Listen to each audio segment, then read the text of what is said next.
Senator Elizabeth Warren didn't bother to look up when Senator Ted Cruz entered the hearing chamber. She shuffled through a stack of papers with slow, theatrical disdain, her message unmistakable.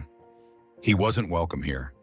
The matter on the agenda was serious, an alleged ethics violation involving millions in misallocated federal development funds. But Warren treated it like a procedural nuisance. When she finally spoke, her voice was coated in sarcasm sharp enough to draw blood. Senator Cruz, I trust you've prepared something of actual relevance today?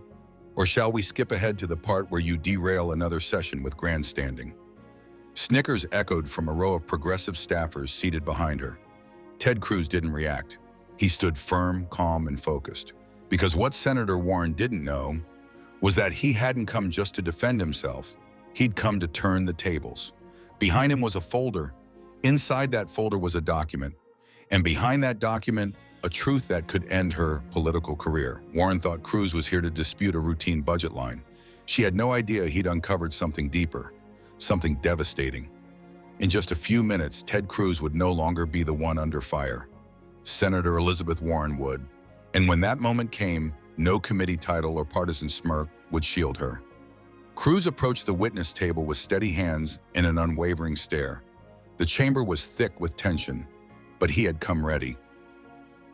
He opened his folder with deliberate precision, laying out the first exhibit, a series of financial records showing massive inconsistencies in public infrastructure funds funneled into a green development project under the supervision of donor-linked entrepreneur Charles Lawson. Before Cruz could even finish his first sentence, Warren cut in sharply. Senator Cruz, must you always drown this chamber in paperwork? Or is this just your preferred method of avoiding a coherent argument? Chuckles again from her side. Cruz didn't flinch. He took a slow breath and spoke, his tone controlled. Madam Chair, the documents show that the project was publicly approved for a $2 million federal allocation. However, subpoenaed internal ledgers from Lawson's firm show a direct deposit of nearly $4 million. That's double the approved budget. Warren leaned back, folding her arms with smug detachment. So you're accusing Mr. Lawson of doubling his money through magic. Is that your silver bullet? No, Madam Chair, Cruz replied evenly. This is. He clicked to a projected slide. The enlarged image revealed a government disbursement form.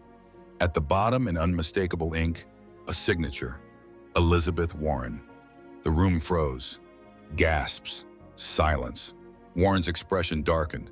That document is inadmissible, she snapped. Cruz didn't move. Respectfully, Madam Chair, the document was acquired through legal subpoena and verified by the Senate Oversight Clerk. Chain of custody is intact. I said it's inadmissible, Warren repeated louder now. Her voice bounced off the hearing room walls, but it couldn't silence the shift in the air. Eyes widened. Reporters stopped typing mid-sentence. A junior senator leaned forward, stunned. Everyone had seen the signature. Cruz didn't raise his voice. He didn't need to. May I ask, on what grounds, Madam Chair? Warren slammed the gavel. Because I said so. The gavel's echo cracked like thunder, but it couldn't muffle the sound of something unraveling. Cruz stood his ground. This is a public Senate hearing, he said. I said. Voice firm. This document links your signature directly to a budget discrepancy involving federal funds and a politically connected contractor. The American people have the right to see it. Warren leaned forward now, jaw clenched. You're walking a dangerous line, Senator Cruz. Cruz met her word by my career. So are you. So are you. That's when the room changed. A subtle shift, not loud, not chaotic, but precise, controlled, unstoppable. The senators, aides, and press weren't just witnessing a policy dispute. They were watching something unravel, something institutional. Senator Elizabeth Warren had drawn a line, and Senator Ted Cruz had just stepped over it, evidence in hand. This wasn't procedural anymore. It wasn't even political. It was personal, and the fuse had been lit. The tension in the hearing room simmered just beneath the surface. Warren, clearly rattled, tried to regain control the only way she knew how. Force of personality. Her voice sharpened with each objection, each interruption. Senator Cruz, she snapped, her eyes narrowing, this committee is not your personal soapbox. Stick to the facts, or I will move to censure. But Cruz didn't blink. His hand rested calmly on a separate folder, one he had been saving for this exact moment. "Madam Chair," he said, tone composed, voice steady, "I'd like to play an audio recording for the committee. It pertains directly to the admissibility of the prior exhibit." Warren scoffed, rolling her eyes, waving a dismissive hand. "Play it," she muttered. "Let's waste more taxpayer time." Cruz pressed play on a small device. A moment of static, then a voice, low, commanding, and unmistakably familiar, filled the chamber. "Take care of it. I don't care how. Make sure she never sees those ledgers." Silence. The air went still. Reporters froze. Aides stiffened. One senator's pen stopped mid-note. Warren sat motionless, but the blood had drained from her face. Cruz let the moment hang before speaking. "That voice," he said quietly, "belongs to Senator Elizabeth Warren." A soft gasp came from the gallery. Without pausing, Cruz opened the folder and handed a transcript to the Senate clerk, who passed it to the chair's desk. "I also have here," Cruz continued, "a transcript from a legally authorized wiretap conducted by federal investigators. It confirms the contents of this recording." Warren didn't touch the document. Her hands remained clenched on the desk, knuckles white. "In that transcript," Cruz said, his voice unwavering, "the same voice says, and I quote, 'We'll take care of her. She doesn't have anything solid yet, but if she does, I'll make sure it never sees the inside of a committee hearing.'" The walls of the chamber felt closer now. The gallery was no longer just watching, they were witnessing. A reporter leaned to whisper to another. A dozen keyboards resumed typing in rapid bursts. Senator Warren shot to her feet. "That recording is inadmissible," she barked. "Irrelevant, possibly fabricated. This is a political stunt." But Cruz's expression didn't waver. "The wiretap was authorized by the U.S. Attorney's Office, Madam Chair. This isn't theater. This is obstruction of justice." Warren pointed a trembling finger. "I'll have you removed from this chamber, Senator." Cruz stepped forward, measured, firm. "Then I'll request an immediate ethics panel review of your conduct." For the first time, Warren looked unsure. "I don't know where you got that," she muttered. "But you recognize it," Cruz replied, his words slicing through the tension. "Which is exactly why this committee must now hear the next piece of evidence, one that ties your office directly to financial interests in Charles Lawson's firm." Warren sat back down, slowly, trying to collect herself.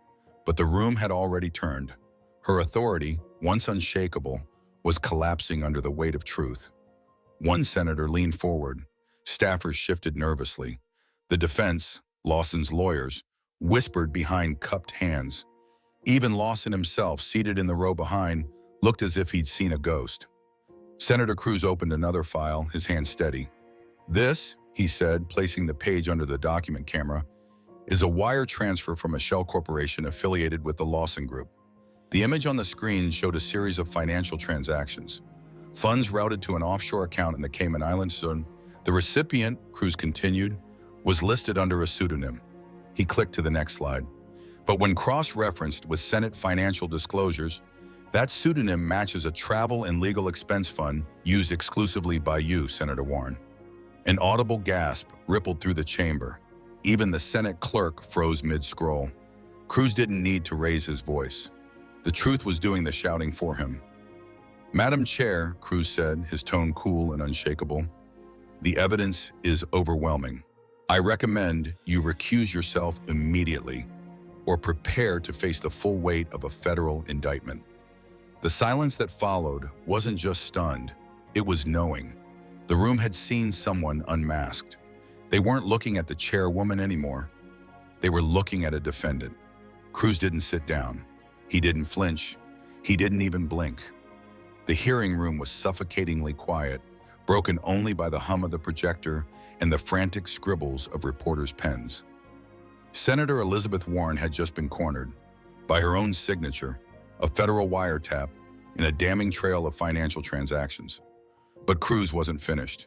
He lifted one final folder. His voice rang out with clarity that filled every corner of the chamber. "This document outlines a pattern of expedited federal zoning approvals and inflated municipal contracts, all pushed through with direct influence from your office." He pointed to a digital flowchart on the screen. It looked like a spider web of LLCs, PACs, consulting firms, and foreign accounts. At the bottom of each transaction, one signature, E. Warren. Warren slammed the gavel. "Enough," she shouted. "This is slanderous speculation, and I will not allow—" Cruz raised his voice, not loud, but piercing. "These files were obtained from the Massachusetts State Ethics Commission," he said, "and independently verified by the Financial Crimes Task Force." Gasps spread across the chamber. One senator's aide covered her mouth. The walls of Warren's authority, once fortified by years of political clout, were now crumbling. "I will not allow this circus to continue," Warren growled, rising from her seat. "Senator Cruz, you are in direct violation of—" She never finished the sentence. From the rear of the chamber, a door opened. 3 figures in dark suits stepped forward. Federal agents. The lead agent addressed the room with cool authority. "Senator Elizabeth Warren, you are under arrest for obstruction of justice, conspiracy to commit fraud, and abuse of public office." Warren's gavel slipped from her hand. It struck the floor once, then again, and rolled to a stop. Shock ricocheted across the chamber. Reporters scrambled for their phones. Photographers clicked into overdrive. The room was frozen. Warren backed away from the table, hands raised. "This is outrageous," she said. "I am the chair of this committee. I am the law in this room." One of the agents stepped forward with handcuffs. "Not anymore." Senator Cruz remained still. He didn't smile. He didn't gloat. He simply watched, calm, collected, as the woman who had once tried to disgrace him was escorted out, shackled like any other criminal. The click of the cuffs was thunder in the chamber. Elizabeth Warren, the progressive icon who once commanded fear with a raised eyebrow, was now being read her rights. The gallery didn't move. Even Lawson's legal team sat in stunned silence. Lawson, seated 2 rows behind his legal counsel, gripped the edge of the table with white-knuckled tension. Senator Cruz took a quiet breath, letting the gravity of the moment settle across the chamber. He hadn't waited for this moment out of vengeance. This wasn't about political theater. It was about restoring what Washington had long forgotten: accountability. A Senate hearing room, Cruz believed, should be sacred, not a stage for power-hungry elites to play their games behind a facade of virtue. As Senator Elizabeth Warren was led past him in handcuffs, she briefly turned her head. Her eyes, once sharp and commanding, were now wide, confused, trapped. "You'll regret this," she muttered. Cruz held her gaze. "Justice doesn't regret," he replied. The door closed behind her, sealing away the authority she once held. Her empty chair at the head of the committee was now a symbol, not of power but of its unraveling. But Cruz wasn't finished. Charles Lawson shifted nervously in his seat, sweat beading at his temple. The same man who had smirked through earlier testimonies, confident in his political protection, now looked like someone watching his safety net catch fire. His lifeline, Senator Warren, had just been escorted out by federal agents. Cruz turned to face him. "Mr. Lawson," he said, voice calm but unmistakably firm, "your protector may be gone, but your accountability isn't."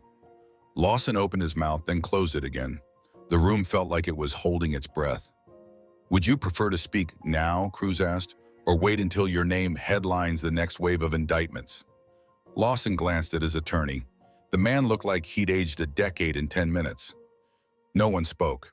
Cruz's tone remained steady, but his presence filled the entire room. "This corruption doesn't end with a single senator," he said. "The public deserves to know how far it reaches. So I'll ask again, are you ready to cooperate?"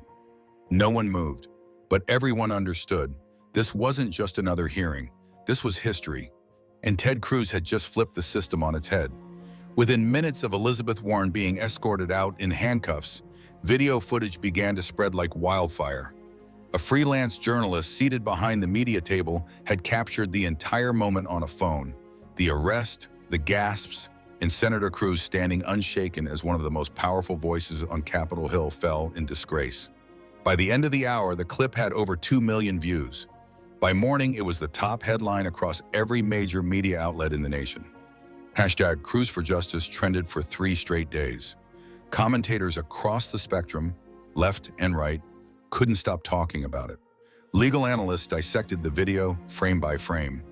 Podcasts replayed the exact moment Cruz dropped the subpoenaed evidence on the table and unraveled the network of corruption with surgical precision. Memes exploded across the internet. Late-night hosts tried to spin it into satire. But even they admitted this moment was unlike anything the country had seen in decades. The arrest of a sitting senator was historic, but even more remarkable was the man who had made it happen.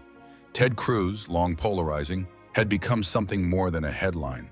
His calm under pressure, his refusal to be intimidated, his quiet resolve, it resonated with millions. Older Americans who had long felt betrayed by Washington saw a sliver of restored faith. Younger voters saw a disruptor who didn't need theatrics to expose the system.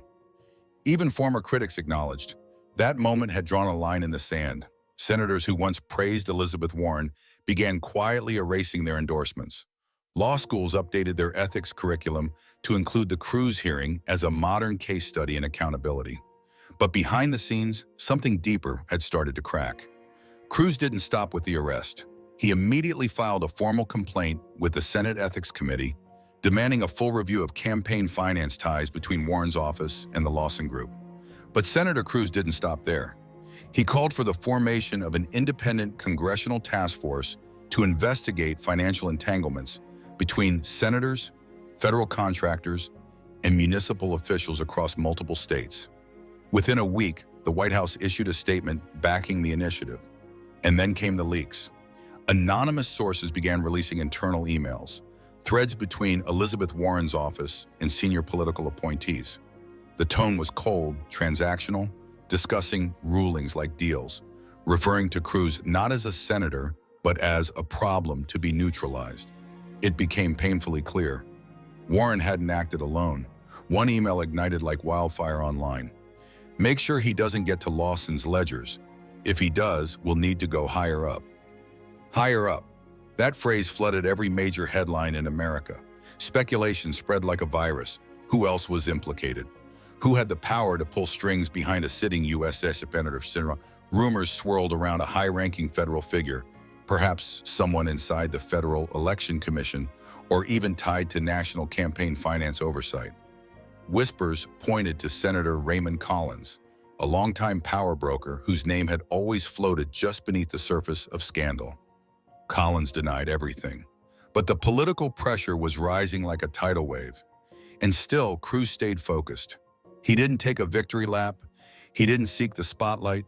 Instead, he met quietly with investigative journalists, examined newly surfaced evidence, and filed a series of targeted complaints to further solidify the legal foundation beneath the unraveling structure.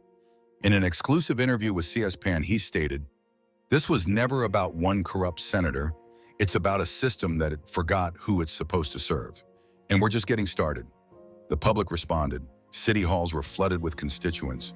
Petitions circulated calling for full audits of municipal budgets. Whistleblowers in other states began coming forward.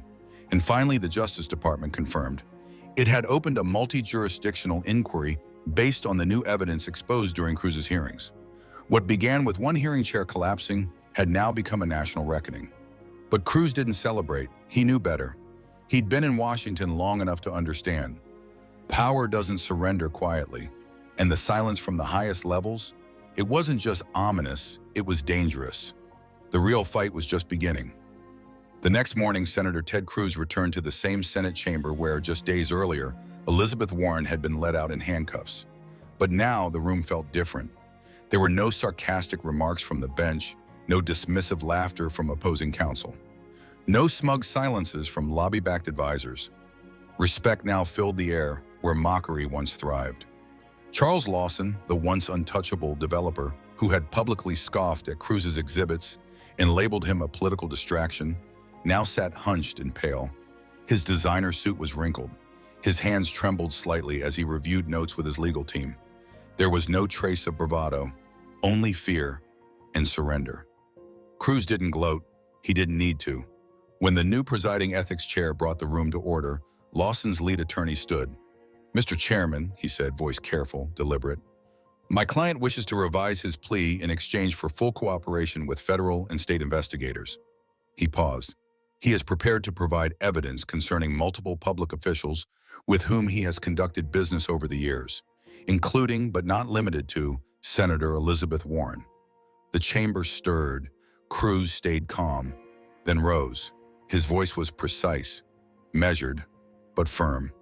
"I will support a plea deal," he said, "only if Mr. Lawson agrees to testify under oath, provide complete financial records, and cooperate with all ongoing investigations into fraud, bribery, and abuse of public office." He held up a finger. No redactions, no omissions, total transparency. Lawson hesitated, swallowed, then nodded, voice shaking. "Yes, I'll cooperate." A wave of spontaneous cheers broke out from the public gallery. Reporters typed furiously. Cameras flashed. For the first time, the American people watching from home and those in that chamber alike understood justice wasn't just an idea. It was finally happening. And Senator Ted Cruz had lit the first match. But Senator Cruz wasn't finished. Later that evening, beneath the soaring rotunda of the U.S. Capitol's historic caucus hall, Senator Ted Cruz stood before a crowd of citizens gathered for a public transparency forum. There were no cheers of partisanship, no theatrics, no victory lap, only a solemn declaration of principles. "My friends," Cruz said, "there is no justice without accountability, and accountability begins with light, transparency, with the courage to speak when silence is easier." The crowd responded with firm applause. Many in the audience held candles, a symbolic stand against institutional darkness. Some carried signs that read, "Justice is not for sale." "Expose the network. We stand with truth." And Senator Cruz, standing not as a politician, but as a citizen, had become the symbol of that truth. That night, he announced the formation of the Civic Integrity Watch, a nonpartisan watchdog initiative to track government rulings, campaign finance flows, undisclosed contracts, and hidden ties between public officials and private entities. Funded by donations, supported by legal volunteers, and protected by transparency laws, the initiative promised monthly reports, FOIA-backed research, and anonymous whistleblower hotlines. Momentum surged. Universities pledged access to legal research. Former judges volunteered to consult. Americans who had long felt powerless began to raise their voices. A cultural shift had begun, one where authority would be questioned and silence would no longer protect the powerful. But just as the light grew brighter, a new shadow emerged. 3 days later, while combing through the encrypted archive recovered from Charles Lawson's private servers, Cruz's team uncovered a hidden folder, one that had gone undetected by initial scans. It took hours of effort and multiple cyber analysts' to break through its protections. And when they did, the contents froze the room. Wire transfers, encrypted communications, shell corporations, and one name repeated across document after document: Project Sentinel. Senator Cruz stared at the screen. Warren hadn't been the architect. She was just a gatekeeper. The corruption ran deeper, across agencies, across state lines. This wasn't a scandal. It was a coordinated network. And now, with Warren behind bars and Lawson turning witness, that network had felt its first crack. Not from outside, but from within. Cruz didn't flinch. He leaned in closer, eyes scanning the web of data, and whispered the same words that had carried him through every attack, every headline, every attempt to silence him. "This is only the beginning." That night, the Capitol was quiet. The cameras had gone, the crowds had dispersed. Only a handful of aides and janitors moved in the shadows. Senator Ted Cruz sat alone on the granite steps beneath the Senate's East Wing, the same steps where power had walked unchecked for generations. He placed his briefcase beside him. The light from the setting sun stretched long across the marble. His phone buzzed once. An unknown number. A single message. "You have made enemies." Cruz looked at it for a long moment. Then he smiled. Not with arrogance, not with defiance, but with clarity. Because the message meant the truth had landed, and it had landed where it hurt. Because corruption doesn't panic unless it feels exposed. Because the silence at the top had finally cracked. He typed 3 simple words: "Build the next." Then he stood. No speech, no fanfare, only resolve. As he walked away from the Capitol steps, he turned once toward the camera, his eyes steady, his voice calm. If you still believe one voice can bring justice, stay with us. We're just getting started. And with that came the final call. Subscribe to Impact Stories, because the truth, no matter how long it's buried, will always rise.